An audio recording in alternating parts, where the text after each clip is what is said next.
เนาะก็ตั้งเอื้อยในการที่ว่าสู้ว่าเปิดในการที่ว่าเปิดอกเปิดใจเนาะในการที่ว่าต้องมีหนุ่มท่านใดเกิดเขามาจะไม่ค่อยจำกัดกับว่าหาคุยกันเข้าใจว่าตัวลงกันมันเข้าใจกันง่ายๆมันจะง่ายๆค่ะเพราะว่าเอากับโมเมนต์ว่าอายุเศร้าหรือสิบปลายเอากับอายุ30 กว่าแล้วนะมันหลักสามเลยเนาะเป็นคนเนาะเปิดภาพมากับมาพบกับพิซซ่าสดก่อนอื่นทั้งสมบูรณ์กับอีโก้เนี่ย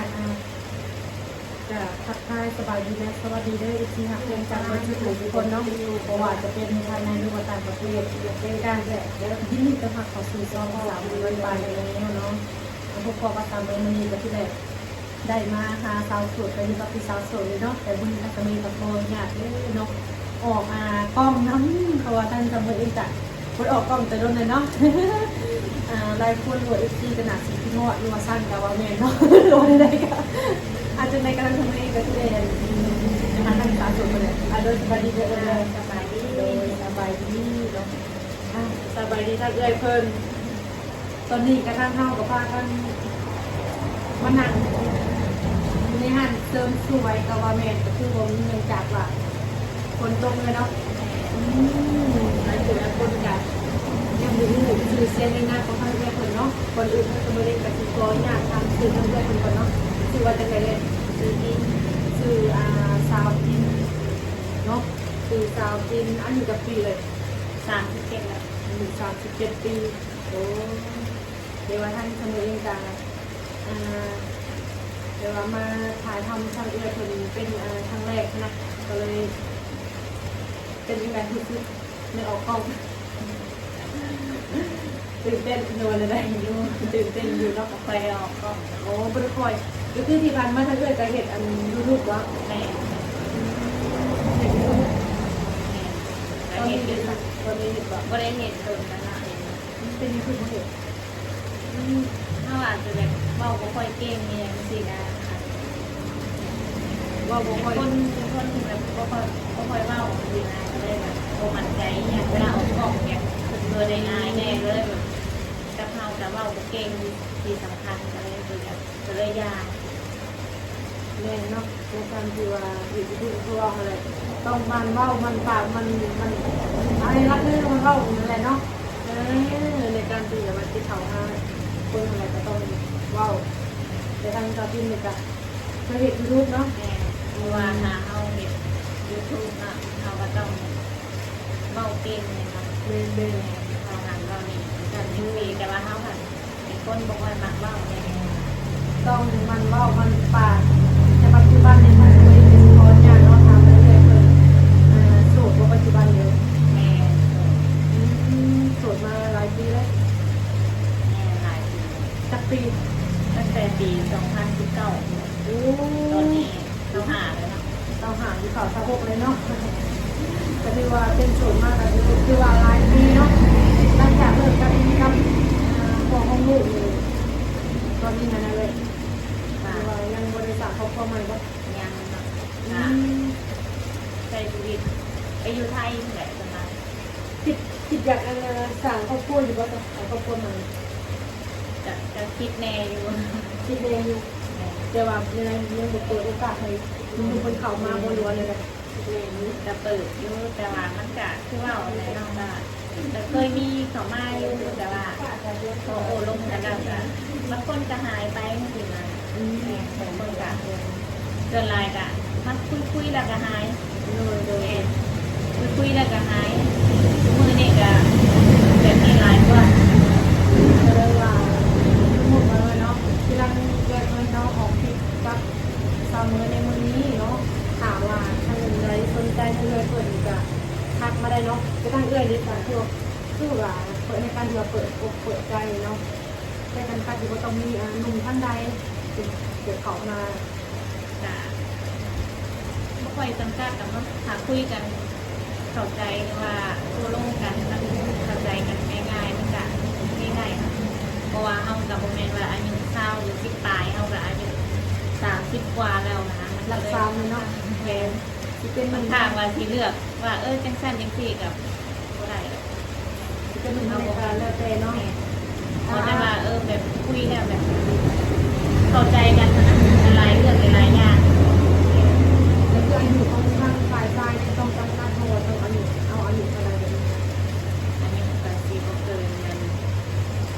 90นี่แหละเนาะเพราะว่า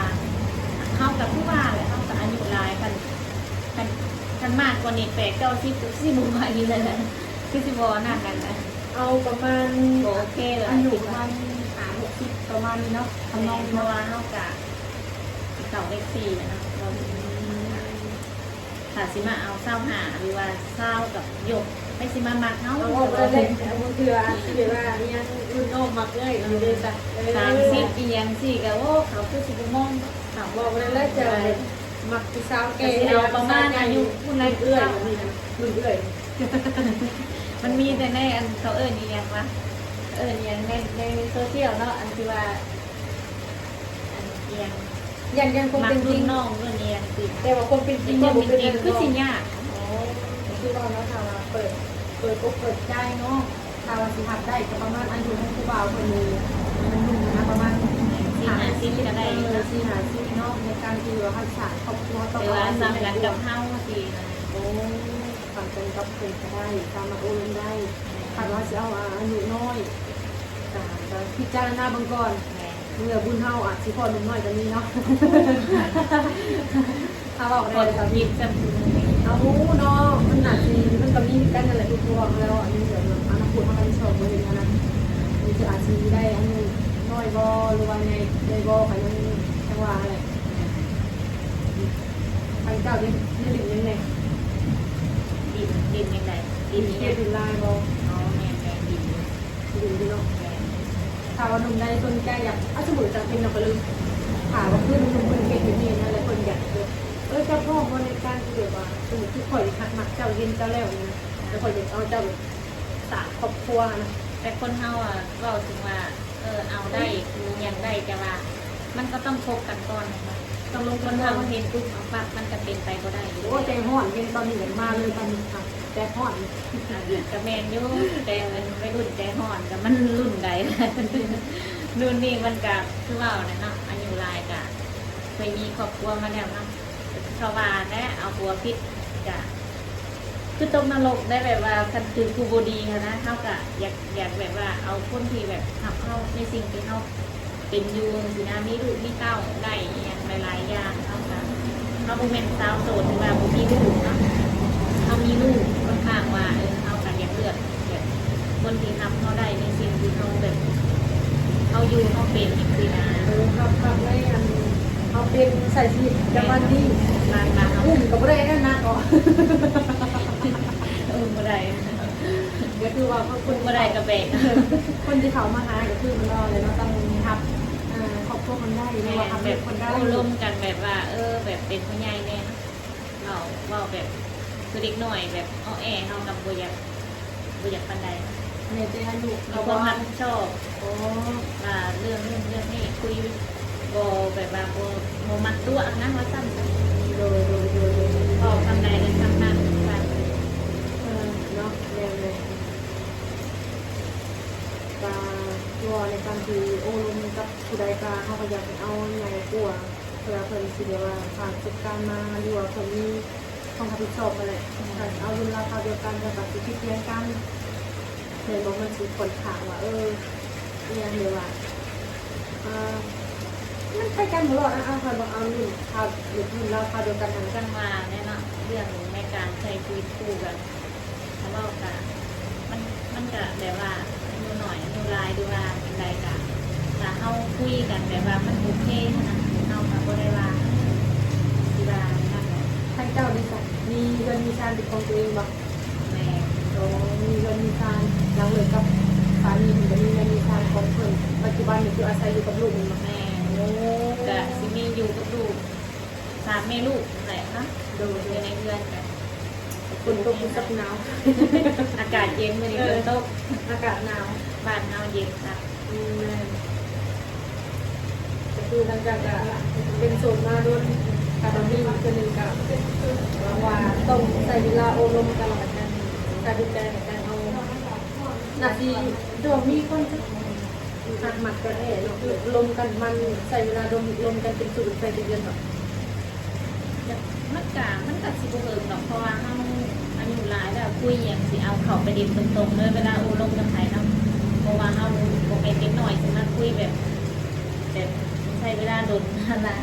คิดว่าโบโดนดอกหนาสิเข้าใจง่ายๆเพราะว่าเฮากระผ่านประสบการณ์หลายอ จะ ย่าง บอกว่าลงกันอีกหนึ่งเอาตัวเฮกระโดนเฮถึงโกรธเนื้อป้า แต่ว่ามันก็ถ้าเราถึงว่าคนไหนอย่างไรเป็นเพื่อนเองอะมันบ่ค่อยมีคบกันหรอกคบกันสักพักแล้วหูกันแหละนะแน่เพราะว่าเฮากันมีประสบการณ์มาหลายๆอย่างแล้วนะคะเคยมีครอบครัวเคยคบกระผ่านมาแล้วเฮากับสิหูแน่นะคะ บางคนเนาะพระเจ้าบอกว่าอีหยังว่ากูอยากเหมือนใส่คำว่าหักหมักแต่ว่าที่ใส่ในการที่บอกว่าการกระทำให้เห็นแบบนี้มันก็เลยเฮ้ยเจ้าบริหารบริหารไปดอกจะคือว่าจะเหนื่อยบางคนทำไปเรามาใส่ในการว่าการกระทำอย่ามาพิสูจน์หัวใจบางคนเลยเองเนาะ แต่ว่าถึงว่าคำมาหมักหักกับไอ้การกระทำเนี่ยการกระทำได้ดีกว่าบางคนนะเบามาหมักหักแต่ว่าคำบอกคำจาหมักหักเจ้าแล้วโอ้มันจะเป็นแบบว่าเฮ็ดสิ่งดีๆให้เฮาบ่ได้สักอย่างเหมือนว่ามักมันจะบ่คือเลยคือเขาว่าอันบอกหักแต่คำเว้าแต่สิ่งกับอันการกระทำมันคือบ่หักนี่ก็บ่ไหวอย่างนี้ แม่ปกก็คือเราเนาะขอทางเราเลยเนาะจะออกมาเลยถ้าเราเข้าโคตรดีกับมีการอาจจะเลื่อนเป็นสูนแฟนอาจจะเป็นตัวเมียก็ได้เนาะในการที่ท่านที่บ่าวนะท่านเจ้าก็หมักไว้ว่ายังแบบที่บ่าวแบบที่เรากินเบียร์จะซีลมไหลอยู่ก็เปิด ก็ถึงมากินเหล้ากินเบียร์จะกินจะหุ้นจะกินจะโอเคอยู่แล้วเนาะสิกินตลอดมันก็บ่ไหวเลยค่ะ ในเรื่องเกิด บ่ เลย ค่อยมักปานใดว่าตรงๆจ้ะ ในเกิดในกรณีเนาะเปิดใจเนาะบางคนเกิดว่าจะเปิดใจแทโบแบบนี้นะท่านเจ้าได้เปิดใจแทโบ เปิดใจแท้เนาะเพราะว่าจะเปิดใจแท้จะมาถามว่าเปิดใจแท้แบบใดก็คือแบบว่าเขาเปิดใจแท้คือแบบจะหาคนที่แบบว่าโอเคสำหรับเฮานะกระแท้อยู่แต่ว่ามักโอลมคุยกันแบบโอเคสำหรับเฮาแต่โอเคนะคะประมาณนี้ บางคนเขาจะทานเราในการที่จะเปิดใจหาคนโอ้คนลุมไทยโบหาผู้บ่าวไทยโบเนาะการเรียกว่าถ้าไปจากทางก็ถือว่าในการที่จะเปิดใจจะเปิดใจหาคนไทยโบแต่บางคนเขาเปิดใจแล้วเนาะผู้บ่าวทักมาหาผู้บ่าวแท็กคุยเลยเราบ่อยากบ่อยากตอบแบบนี้นะจะเปิดใจแบบได้อยู่เผื่อเขาอยากมาก บางทีในการว่าบ่อยากตอบในแต่จริงๆนะมันก็คือแบบว่าบางทีกะมันโบโอเคสำหรับเขามันเขาจะบางคนกะถ้าโบโอเคเขาก็บอกเขาไปว่ามันโบโอเคจริงๆนะเราโบถึงมาโบตอบเนาะอันนี้เมนอยู่หาคู่เป็นยังคือโบเอาโหลดเอ็กซันซีมันโมเมนเลยเขาหาคนที่ครับเขาได้แต่จะเป็นโอเคสำหรับเขาจริงนะเมนว่าหาคู่แล้วใครก็เอาโหลดโมเมนเลยเขาอยากได้คู่ขนาดนั้นมันกะเมนอยู่เขาอยากได้คู่จะว่าเขาก็อยากหาคนที่แบบว่าเขากับเขาได้ทำเขาได้อีกอย่างประมาณนี้มีความรับผิดชอบเป็นผู้ใหญ่ ต้องมีเหมือนการเปิดใจในการที่ว่าคันคนใดที่เขาโอเคเนาะเราโอเคเลยว่า เขาก็บอกเขาไป บอกเขาจะไปตุ้มๆเลยที่เรื่องจะเรียนอะไรบอกเขาจะไปเอาไปจำเป็นต้องไปอย่างทางฝั่งจริงนะแบตเตอรี่แต่เอฟซีเลยล่ะคนจะทำเป็นเขามาเนาะทางเขามาท่านทำเลยไปคือประธานเปิดทางเขามาว่าท่านทำเองสูงเนาะแต่ท่านทำเองสิทำเรื่องท่านเองของเราก็อยากถามท่านเสมอวิชาประกันในเขาจบก็ไปวิธีเดียวเนาะเดี๋ยวท่านเสมอจะเป็นมาโกเนี่ยต่อของเธอเอฟซีให้ของใจเลยเนาะในมือนี้เนาะก็คือท่านเสมอนี่กะโสดเนาะถ่ายทางว่ามีคนโอ้คนลงมาปานี้แต่ว่าเอาไปยังบ่หมั่นใจกับเรื่องคนที่เขาลงนี่เดี๋ยวนี้นะเดี๋ยวว่าเข้าไปยังอยู่ว่าถ้าเพิ่นแชมป์เท่าไรนี่โบค่ะง่ายๆคือเขาก็เป็นสาวเนี่ยก็เป็นในห้างลูกติดห้างลูกติดทำไปน้องหมันก็เป็นแชมป์อะไรบอแต่ว่าประมาณแบบเราเบิ่งกันไปก่อนแบบนี้นะแต่ว่าเนี่ยมันมีคนเข้ามาเลยว่าปล่อยหักมักซีมันซีมาเป็นชื่อเป็นแฟนหรือยังโบมีเนาะก็ยังรออยู่ว่าซีมีไม่ทันบงเราลุ้นกันไปนะแต่ว่ามีคนบอกคุยอะไรก็มีคนคุยเขาแบบ มีคนคิดอกคิดใจก็คือหนุ่มที่ว่าทั้งสมัยว่าไปเนาะหนุ่มสามไทยคือทั้งสมัยคิดใจไปกระเพิ่นก็คือเพิ่นกันเงียบหายในเมื่อเขาคิดใจไปแล้วเพิ่นก็เงียบหายคือว่าเราบ่ได้ต่อกันนะคือว่าเลิกกันแล้วนะง่ายๆนะเนาะวันนี้เป็นทำยังไงกันออกมาบอกวิธีอะไรกันยังโสด